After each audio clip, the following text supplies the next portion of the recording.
All right. I have started the recording as requested. So good to be with you today, Michael. And yeah, how do you want to use this time?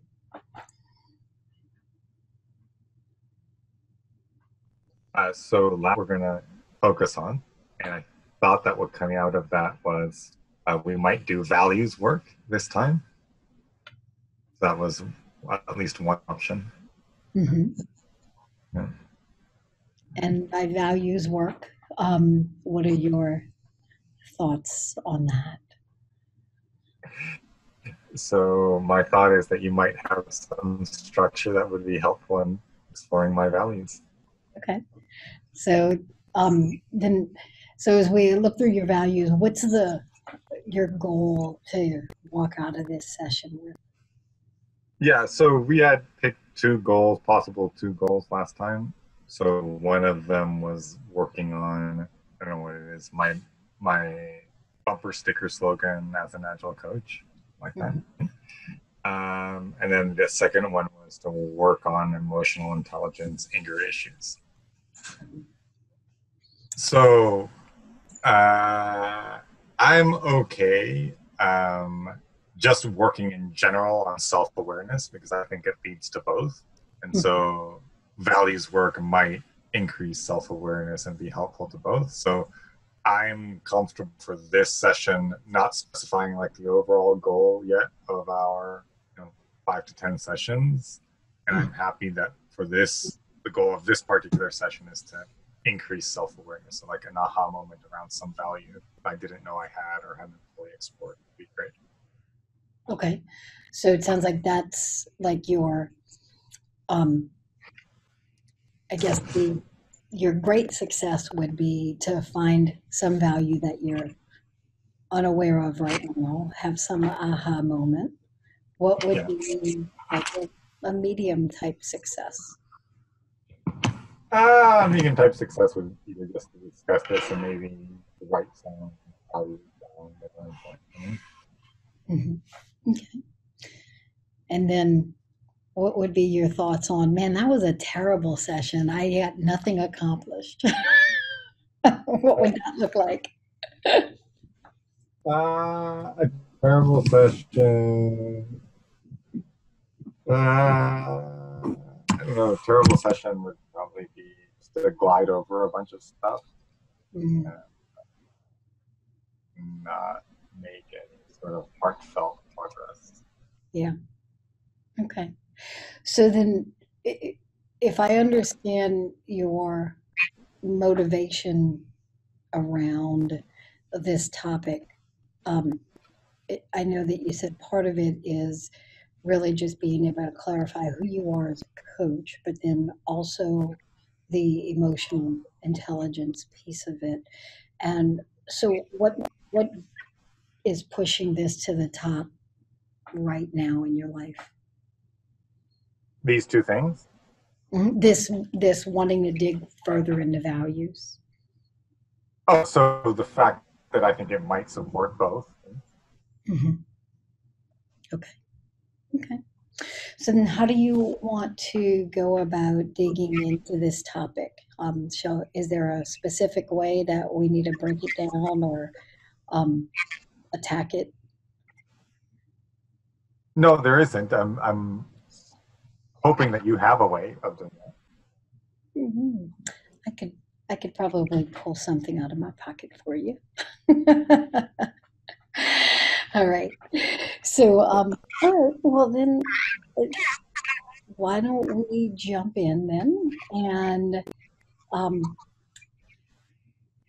I think for me, the first thing that comes to mind that we might explore is if you're looking at what your values are, often values can be kind of sorted out through your what are the things that you are passionate about and are bring some excitement and positive passion in your life, and then also values can be drawn out by what is it that's frustrating you, and what are the things that kind of trigger you the most? Because as you rub up against those values, that tends to bring that trigger.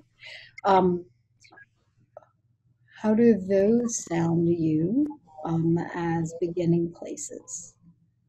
Yeah, that sounds good. Okay.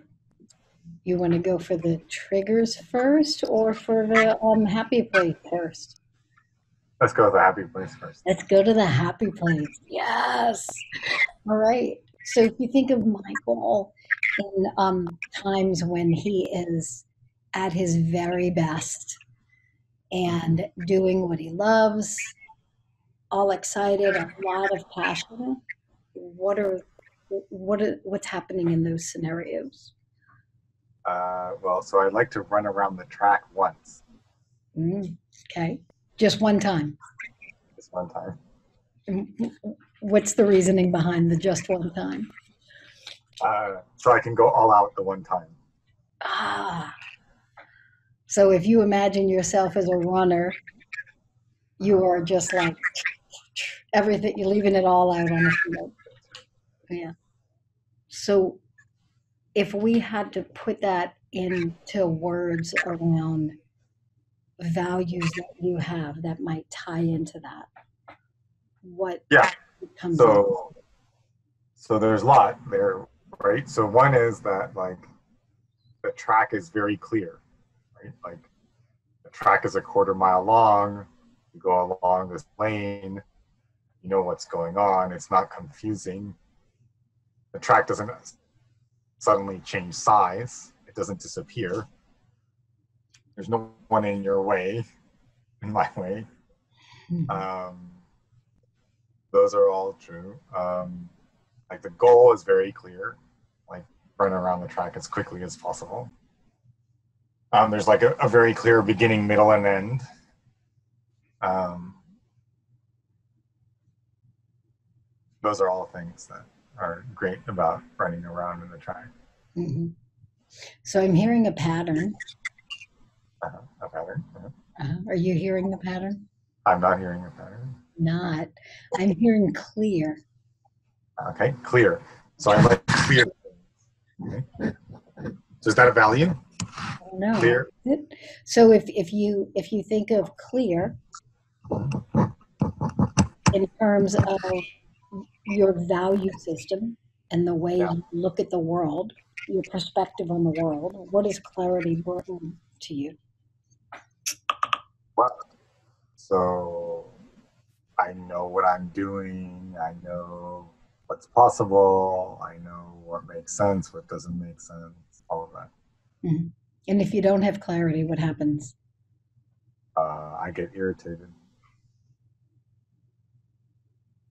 What irritates you about it? I mean, pretty much all of it. Like, you know, if things are unclear, if the goalposts are moving, sometimes something is yes and sometimes something is no. Mm-hmm. Oh, then like nothing. It's all a big gray area. Mm-hmm. I'm wondering with this clarity, how does that project out to the world around you? Oh, the way it projects out is so. I mean, in the good cases, it projects. It's like just request to be like super clear about stuff. Like, what is it that we're doing? What is it that's possible? You know, what's our budget? You know, et cetera, et cetera. That's one way it projects out. And then, I mean, another way it projects out is trying to be logical. And then another way it projects out, sort of in a negative way, is like getting upset when things are not clear, when things change. Like Mm-hmm. So would you say that this is a value in who you are as an agile coach, or is this a value that really stands out to your whole life? oh yeah, it stands out in my mind. Hmm. Okay. So,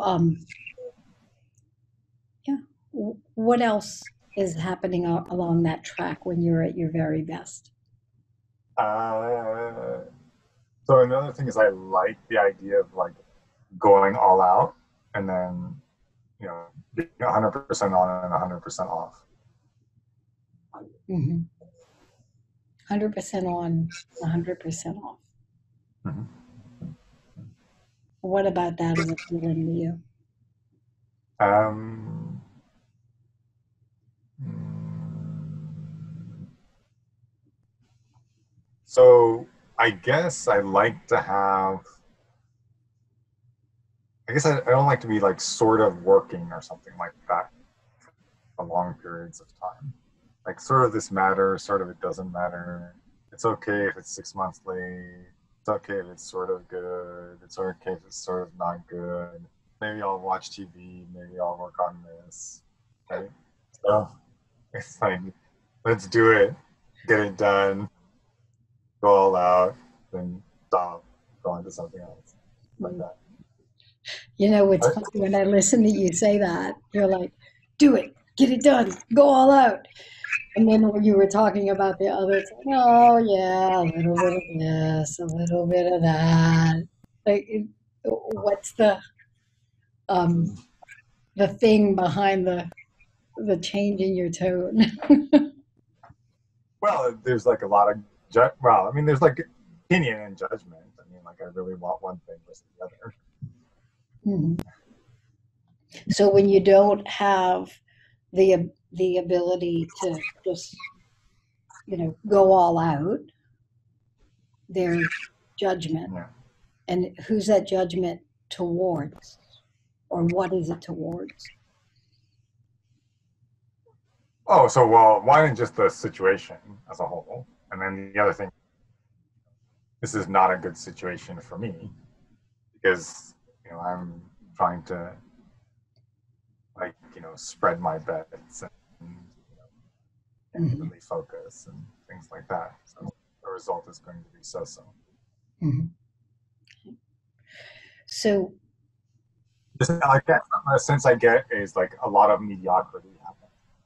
mm, A lot of mediocre stuff. if mediocrity is not what you're looking for, what is what you're looking for? Excellence. Mm, excellent. You're laughing. Why are you laughing? It's just funny to say it out loud. I mean, excellence. I don't know. I mean, excellence, or at least like one's best shot, my best shot. Mhm. I don't know what's funny about that. There's something going on for you. There's something in your head, and you're like cracking up over excellence. What's Yeah. Well, like, it can lead to problems. ah? So is that other side of it again, where when you don't get excellence, you get Yeah. okay. Shot.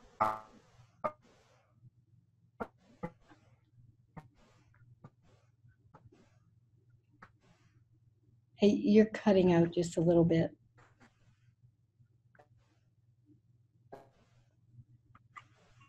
You there?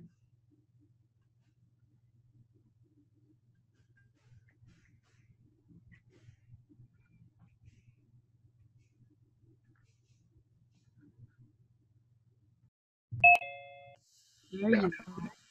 Sorry about that. Oh, we got disconnected for a minute there. Yeah. Yeah. All right. So then your excellence, where we got cut off, was this excellence. When you don't have that, that's when that frustration arises. Yeah. I guess so. Yeah. So so far we've talked about clarity being important to you. We've talked Mm-hmm. about excellence being important to you. Is there what else in this going around the track The other metaphor? thing is speed, or speed or urgency. Okay. And how does that play out? I like to do things quickly. Like to do things quickly. And what happens when you can't do things quickly? I get frustrated. There's not as much energy around this one. So what's yeah, if you had to look at this um, speed and urgency, Mhm. what's driving that speed and urgency? So I think it's often that like the opportunity is going to go away or the competition is going to catch up. And you mentioned before that you were really competitive. Okay. I used to be more competitive. I'm less competitive now. Are you less competitive now? So much less.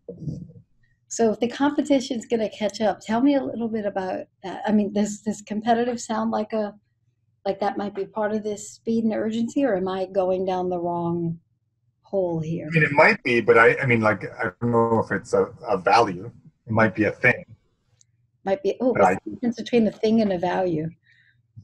so I think a value is something I value, and competition is like some conditioned behavior. Ah, okay. All right. So then, how do you? What about this speed and urgency? What's the value behind the wanting the speed and urgency? Or is the I value lose you again. behind speed and urgency? Sorry, what's the thing? What's the value behind speed and urgency? Yeah. Uh,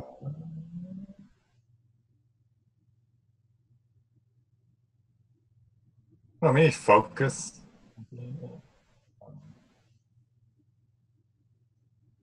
Focus prioritization.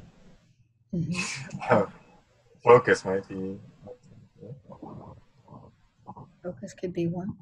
What's important to you about focus? Uh, just like being able to use everything on one thing rather than having things dissipate. Hmm. And is that in your work or beyond? Oh, I think it's in my work mostly. Hmm. And then what does that focus bring you? Uh, I mean, I think focus is just good for progress. It's yeah, it's good for progress. Hmm. Okay. So I want to check in with you. Where are we? Um, are we moving in the right direction towards you discovering some of these values that you want? Yeah, yeah, yeah. Mhm. Um,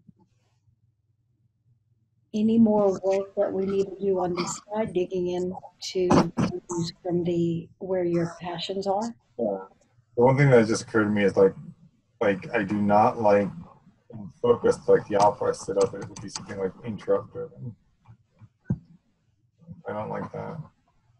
You said interrupt driven. Yeah, I don't like that. So what happens when you are interrupt driven? Say that again. What happens when you are interrupt driven? Oh, I mean,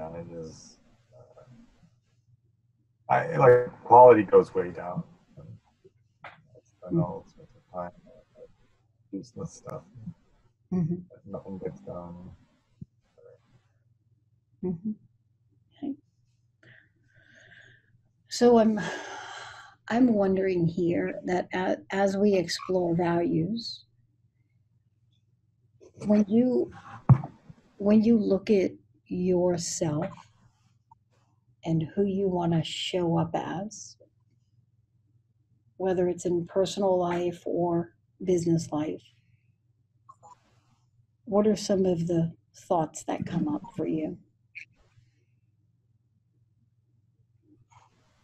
Uh, so one of them is respectful.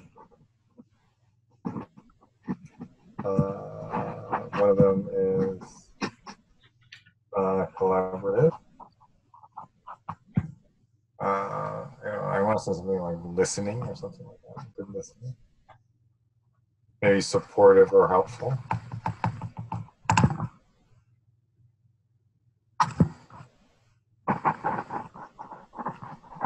Mm-hmm.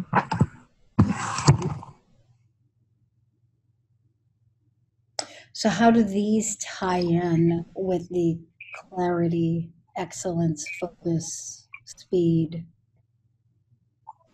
Yeah, so they don't. That's the problem. They're What's like highly, well, not highly, but pretty contradictory, I think, is the problem. what's contradictory? Well, so for example, moving fast, like the way that that shows up is like, it's 11 o'clock, it's time to go, let's go, right? Or, we agreed to do something, let's go do it. And so that rarely comes across as being respectful or collaborative or listening or being supportive or helpful. You said it does not come across as, Yeah, it's not coming across. but I'm wondering if your value is to be respectful, then and you're talking about, Oh, my value is to be respectful. That's how I want to show up. ah, so you want to show up as respectful. And then, so is there a value around why you want to show up as respectful?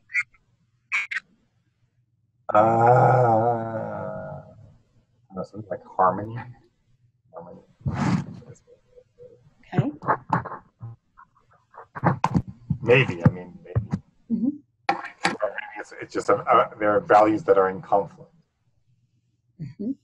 So we do often have Yeah. values that are in conflict.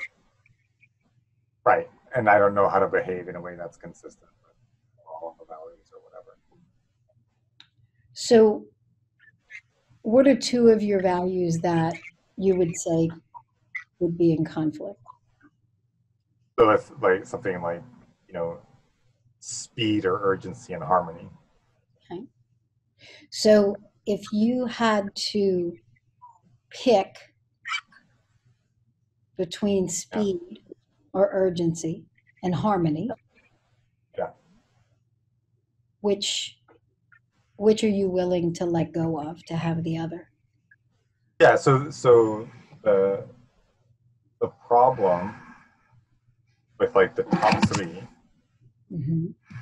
is I think that that's probably sort of what I would lean to in the absence of the rest of the world existing. Hmm.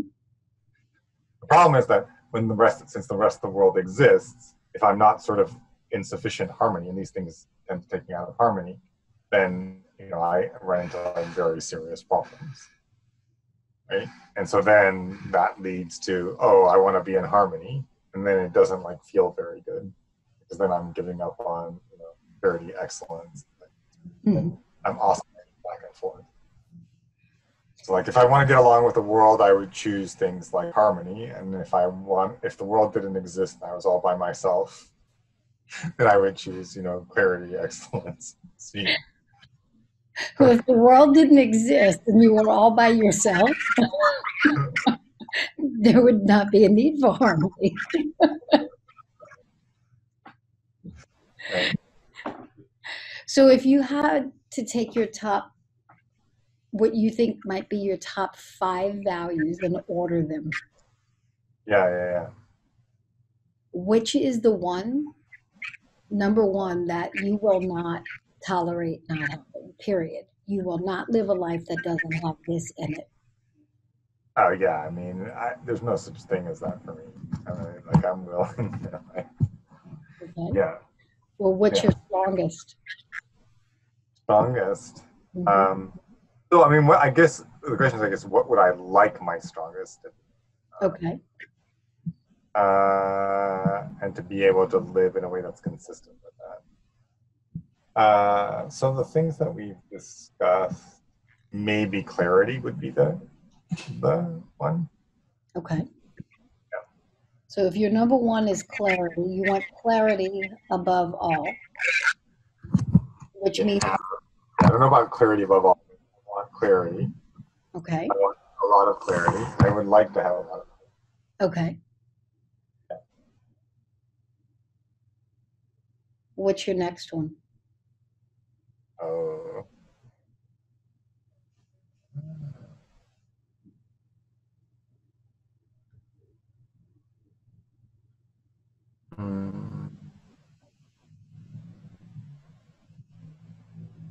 Maybe the speed or just the focus one.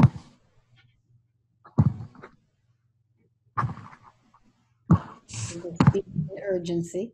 Okay.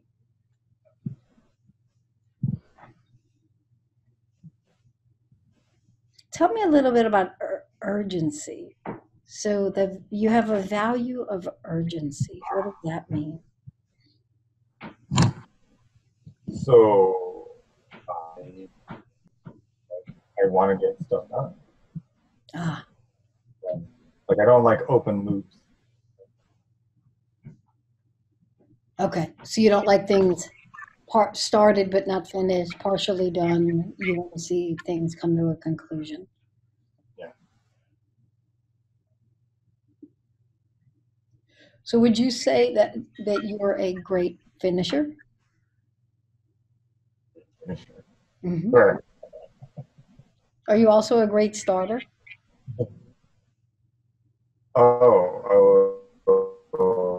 In terms of thing. So I guess what I would say along those lines is I would say I'm disciplined. I used to be very disciplined. Now I'm less disciplined, but I'm still quite disciplined. Oh, okay. So that urgency is really about being disciplined to get things finished. Is that what you're saying? Yeah. Yeah. Oh, that's interesting. Cool. And then is speed still then the same thing? Speed and urgency, is that all wrapped up together? Yeah. I mean, that might be all some word cloud and stuff. Yeah. Okay. Okay.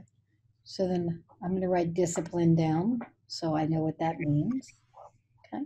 So we've got clarity is very high on your values. You really want clarity. Um, sounds like in the world around you and what you're doing, what you know, what's happening. Um, disciplined, and is this just about who you are being, or is there an expectation that others are disciplined also? Yeah, I mean that drives me crazy. Yeah, I mean I would like it. You know, this is the whole harmony. Hmm. Okay. What else? You listed some others here. Excellence, respectful, Yeah, creative. yeah. Um,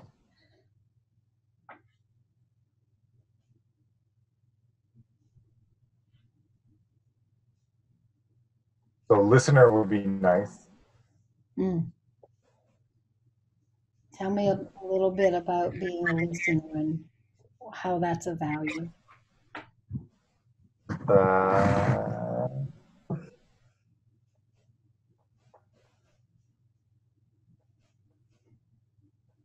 mm, so I like to give people the experience of being understood. Mm. Mm. And what about you? What about when it comes the other direction, the experience of being understood? So I just say it feels good, and someone says, "Oh yeah, Mhm. And how important is that for you to be understood?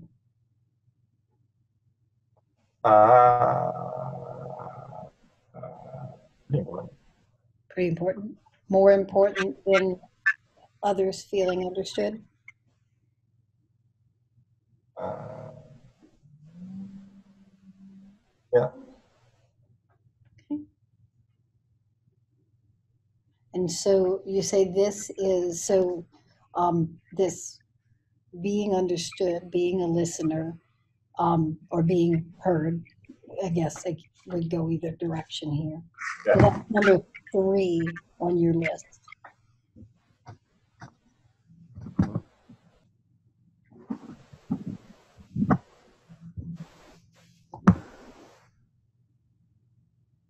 So if you have a lot of clarity about what's happening, you're disciplined about getting things done, and you feel heard and feel like you're helping others be heard,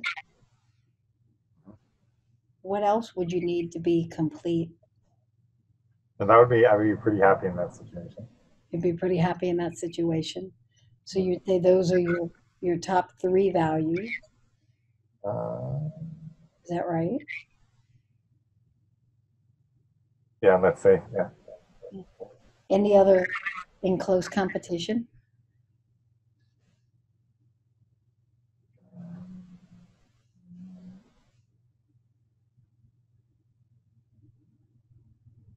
I mean, the other one would be doing good work. Excellent. That would be very close. Hmm.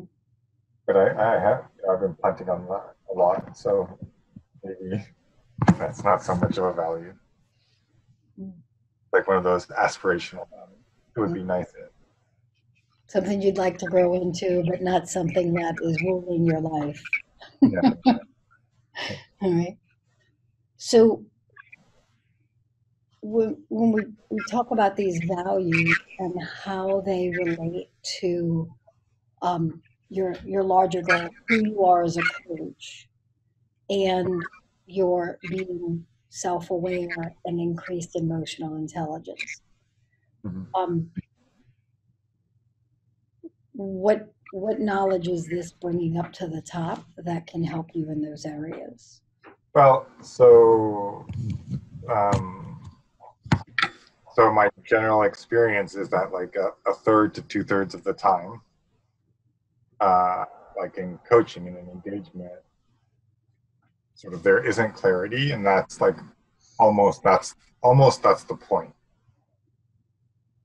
Like, whole point is that it's a total mess, and that's what the coach is there to help with. Um, but then, of course, that sort of reflects typically on the engagement itself. And so it's like, oh, there's a total mess. Not clear what the engagement is about, but it would be nice if the mess went away, something like that. Hmm. And so that feels typically very risky and unsafe.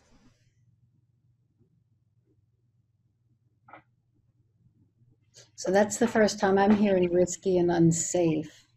Mm-hmm. Tell me a little bit about that. So I definitely don't like to be unsafe, and I don't like, let's call it unknown risks or something like that. Hmm.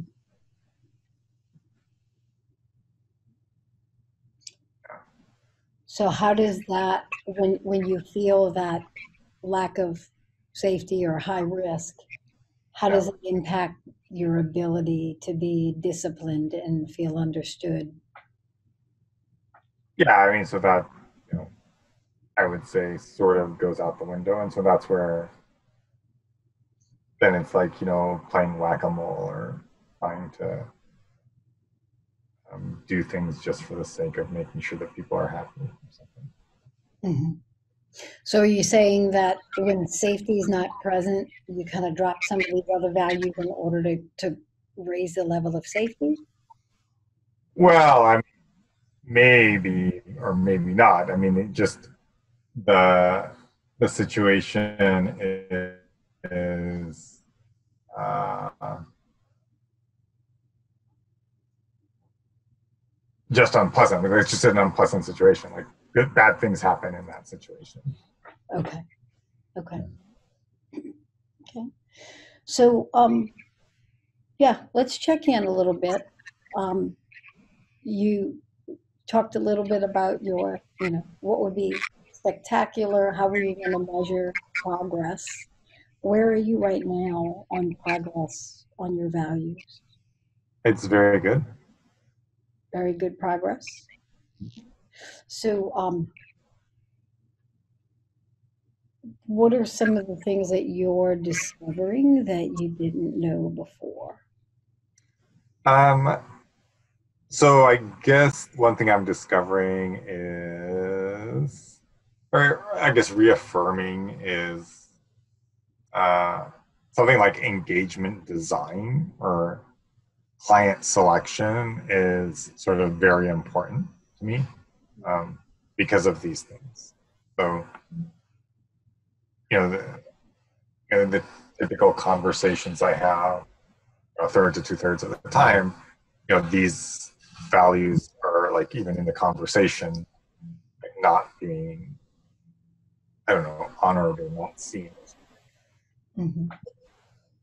And not being honored and seen by who? By the potential client, or I'm not experiencing them in the interaction with the potential client. Hmm. So, with the new information you're getting, how do you want to be the next time you're in that situation? Well, so that's sort of like a super practical question now, because um, the fun thing would be to say, oh, when that happens, I either ask for it or I get out. So it seems like to me. But the problem is that means saying no to, as I say, a third to two-thirds of the things that I see, which is a lot. And so I don't know if that's like even possible, so or financially possible. Mhm.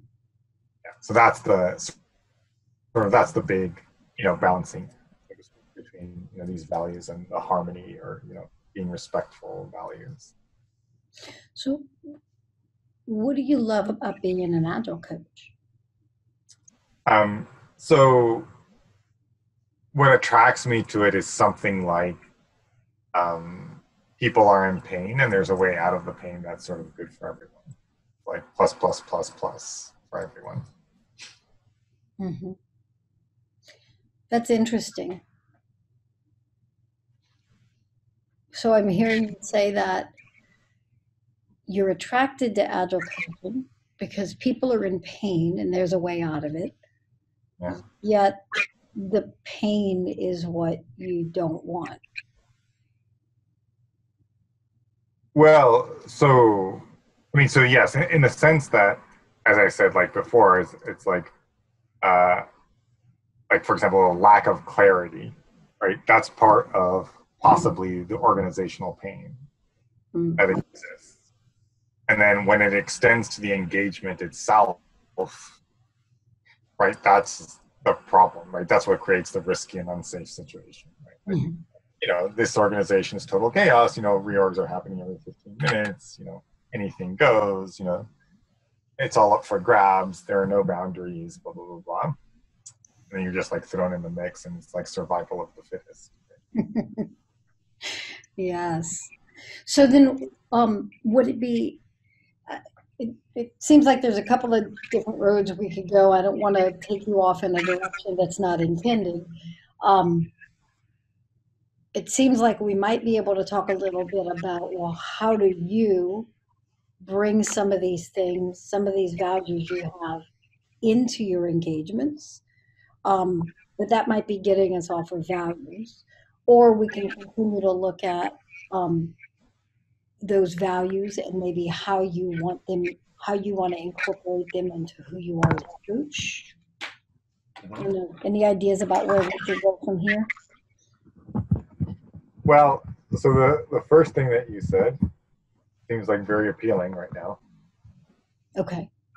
because I'm like in the third interview or something like that for an engagement, and so it might be like immediately applicable. Okay.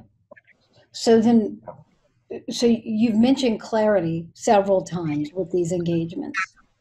Um, Yeah.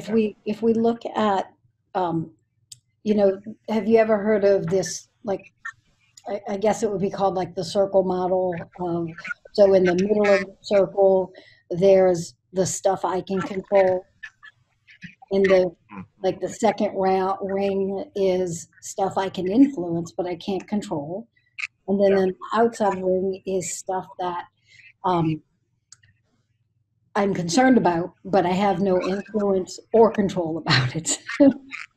So if we look at clarity and break that down a bit, how could we maybe map some of the things that are in your control, in your influence, and the things you have to like learn to live with or choose to live without? Yeah, yeah. Um, Would that give you a good view of maybe yeah, some possibilities? yeah. So at least it might help like structure the conversation with a future boss, Okay. right? Yeah, so that would help.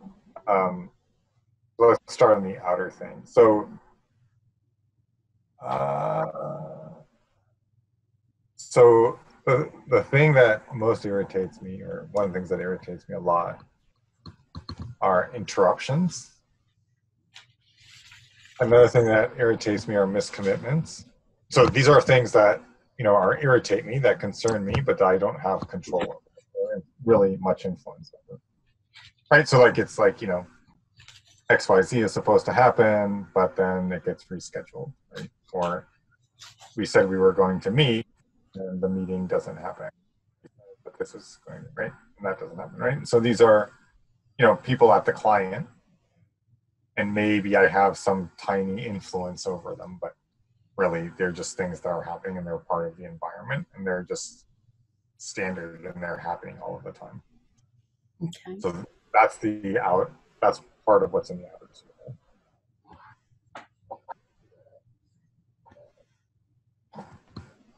Okay. Anything else in that outer circle? There might be um,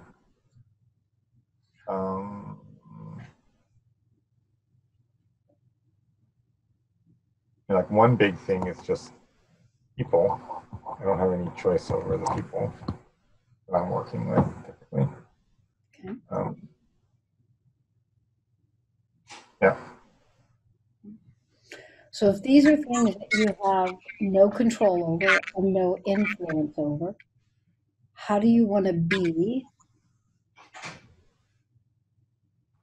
in that space? So interruptions happen, you can't control it. What you can control is your response to it, Yeah. reaction, how you live with it.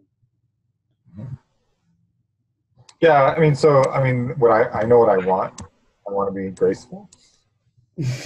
And that was funny. I want to be grateful, and you gave this big smile, like, yeah.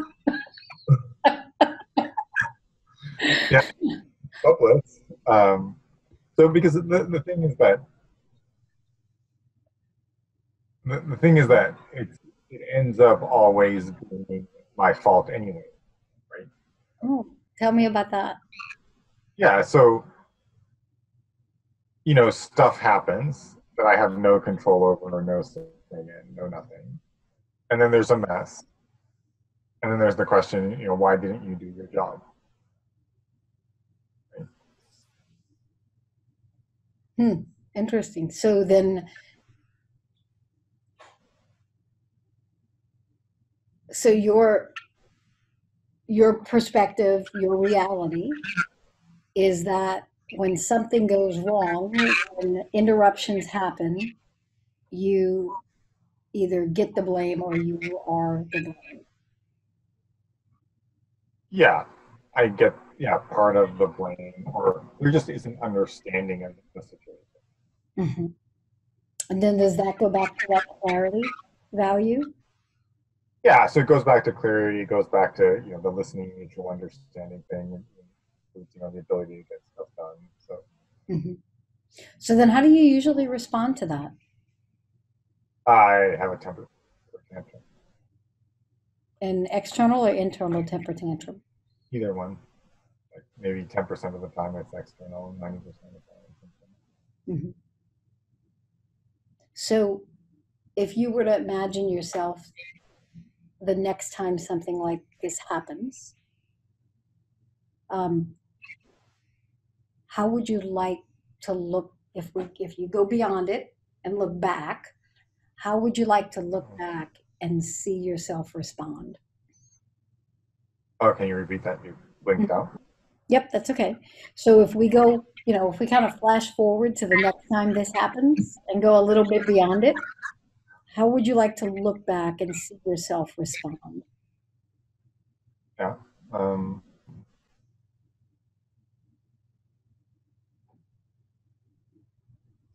I mean, so it would be nice to continue to be graceful. It would be nice to stay connected to the people. Hmm. So that I think is maybe a key thing, right? So forget about the problem and focus on the relationships, Hmm. and don't allow the problem to ruin the relationship. That might be it. So So if you're looking back and you've done this successfully, what were some of the things you did to be successful? yeah, so that's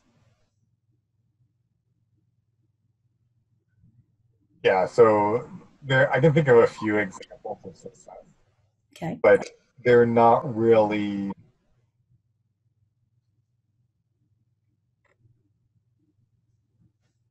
I mean, they're not.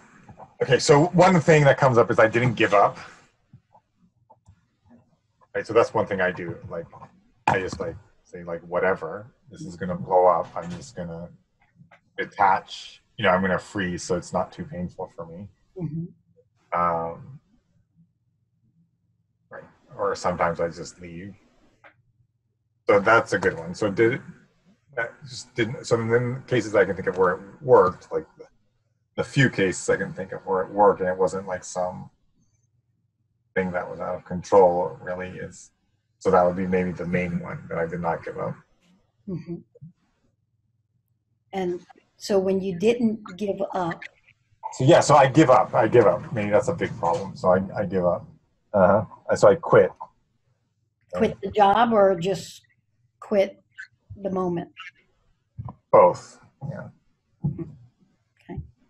So giving up, quitting, how is that serving you today? Oh, so the way that quitting does is that it sort of removes me from the pain. Mhm. Like, this is a total mess. It's a disaster. Nothing I can do. So, you know, I'll just float along. Mhm.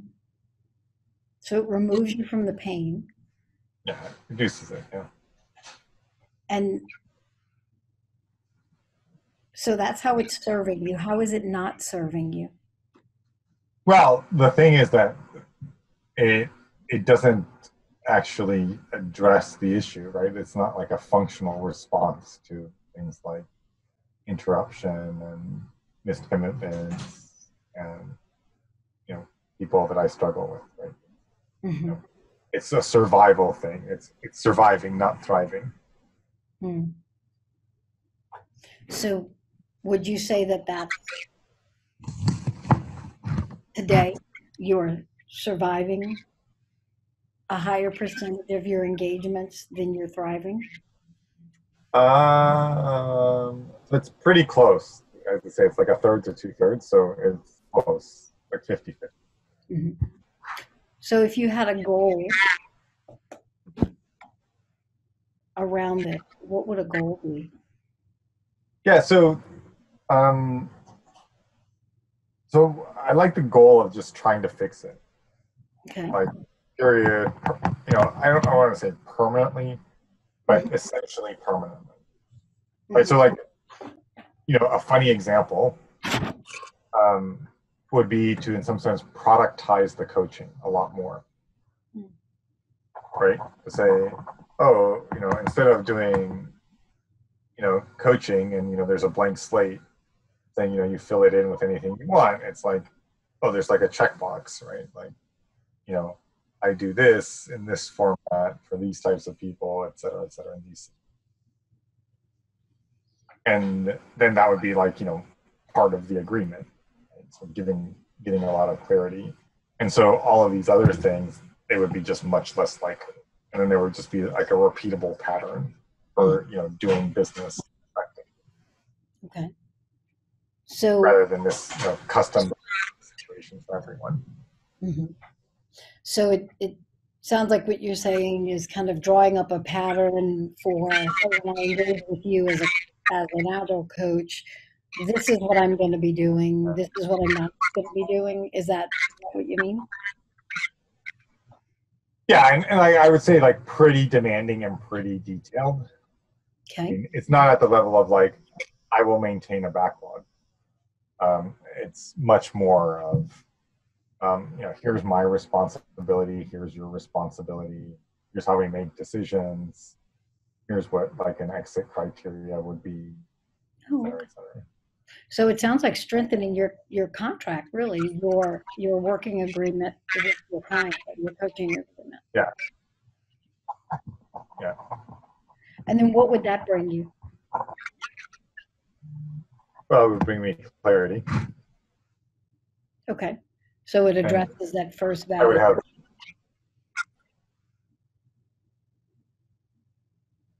right, there's sort of an effective way to deal with the things in the outer ring. There's Okay. like their impact is, it's less likely that they're going to blow up the entire engagement. Hmm. Okay. And then, so if you had this in place, you said it brings clarity. Well, so I'll say one thing comes up before that. So Okay. the thing that comes up before that is just like what is the client experience in having this conversation. Okay, so the client, so because all of this is essentially fear driven, right? Like none of this is, oh, here are these things I'm doing for you, the client. These are all things like, here are these things that I want you to do to protect me from your craziness, right? And so that's not a super fun experience for the client. Hmm. And like the client might like legitimately say, oh, like apparently you lack confidence, right? Or you lack experience, or you're not actually the right person for this domain, right? And we should go get someone else who's just willing to just jump in and do stuff.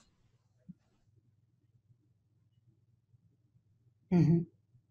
So you want to prevent that, or? Yeah. I mean, like, so the thing about this working agreement is that it's all about me. Hmm. So then how do you make it about you and the client?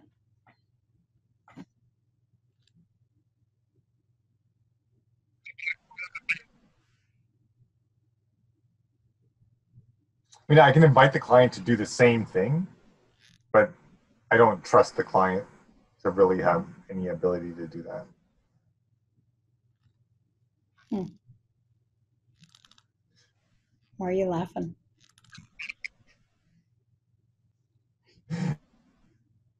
So,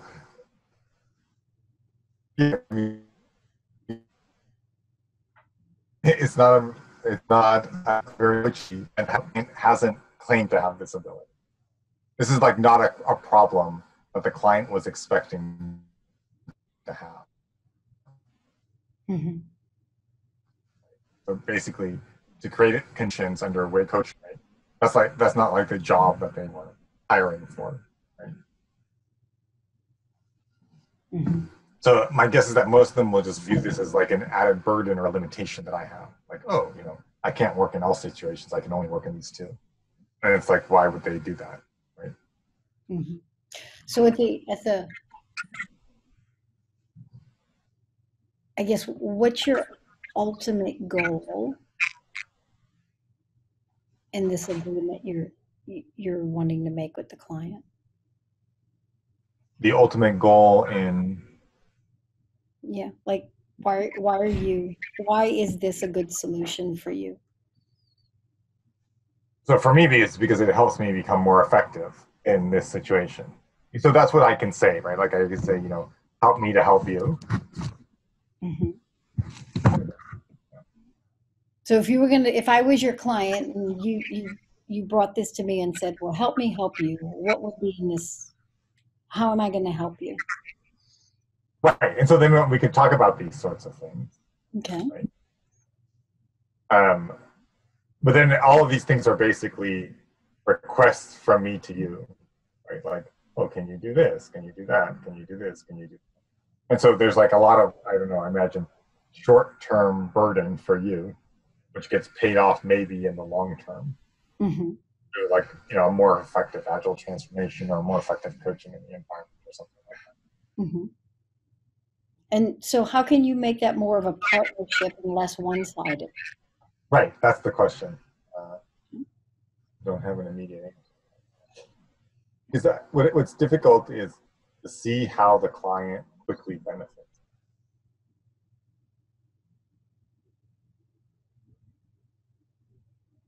And to even give the client even like the sense of possibility that this will like work or even be reasonable. Mm-hmm. So, And then the question is, oh, okay, so then if like they have an agreement, then it's like a whole bunch of now potential clients would say, no, this is not you. Right? Like, why would we work with you when there are a whole bunch of other people just willing to sign the dotted line? So again, like this is like some sort of balance. right. I mean, which I'm super happy about because I like to like move into the third dimension and completely escape this conundrum. Mm-hmm. And so, how do you decide what clients are not the right clients for you? So what I've done this year is that I've looked for what I would call culture, which a very very very high level terms, some sort of thing around values, like very very basic fundamental simple things. Mm-hmm. And how's that working for you? Well, so it's been working great. I've been saying no a lot more than I have ever before. So it's great because like in retrospect, like there are two very clear places where I've said no in the last 6 months. And one of them for sure would have been disaster. I know that for a fact because I know what happened after I said no. And then the other one would almost certainly have been a disaster. So that's great in terms of keeping me out of disasters, but it hasn't kept me in engagements, right? Mm-hmm. And so, there's that trade-off of like the bank account versus staying safe, right? Mm-hmm. So, how has it helped you when you say yes? So far, the yeses have been like super easy. Like I wouldn't have needed any help to say the yes to the yeses. Um, so it helps in the sense that if I'm not burdened with, clients that I find challenging, then I can do a much better job and a much happier, et cetera, when I'm working with the clients that I'm actually working. Mm-hmm. Okay. And so, is that what you want to get to? Just working with clients that you're happy with? Yeah, that's ultimately yes. Yeah. Okay. So then we're getting pretty close on time. Let's maybe check in a bit. Yeah, maybe you learned some things, you've got some values, you've got a few ideas. What do you actually want to take forward and do something with in the next couple of weeks?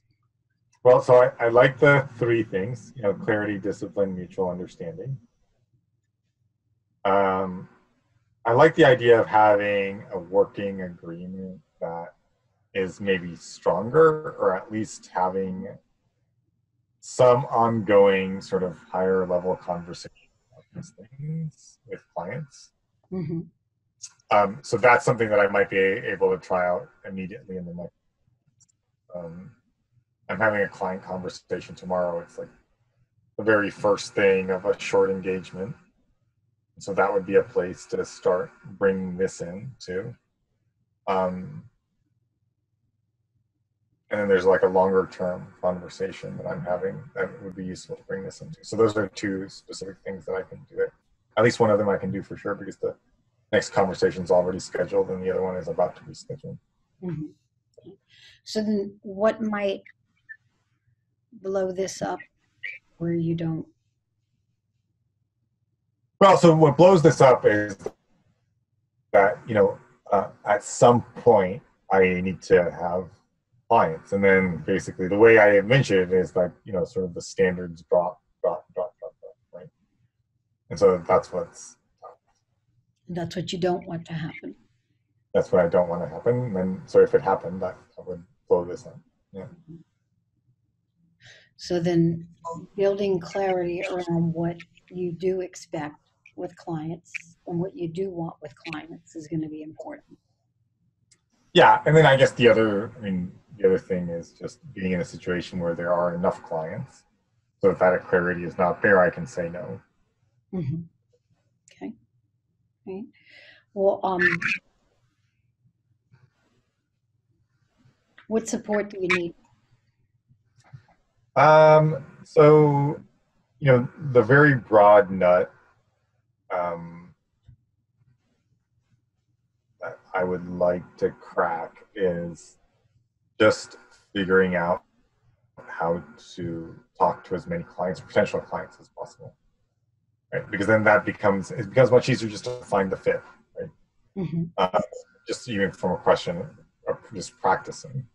So that's something that I'm trying to get at. So like I'm just started to work with a salesperson last week, and so just focusing on that and always focusing on that. And just having the conversations. Yeah, and having the conversation, just is this a fit? Is this a fit? Is this a fit? Is this a fit? Right. Okay. So going from one conversation like that a month to 2 to 4 to 10. Mm-hmm. And this might be a little bit off course, maybe something we can chat about next time, but um, how many clients do you need in the pipeline at one time? Yeah. Okay. Yeah. So I don't have a good answer to that because they're really tiny clients. Like I have a client that's a 1 week client, so I would need 30 of those a year, and then I have clients that I do 3 months of work for, and then I need 2 of those per year. So it varies. Basically, roughly, I need something like 6 months of work per year. Mm-hmm. Okay. So maybe something that, as you're going through, you can think about. So, Yes. all right. So then, yeah, how would you measure progress for today? Progress towards the goal you have. Yeah. So the goal of increasing self-awareness, I would say this is very good. This is another brick in the road. Mm-hmm. Okay. All right. So then, when do we want to meet again? I have time next week. Okay. Um, next week. Let me go ahead and turn off the recording.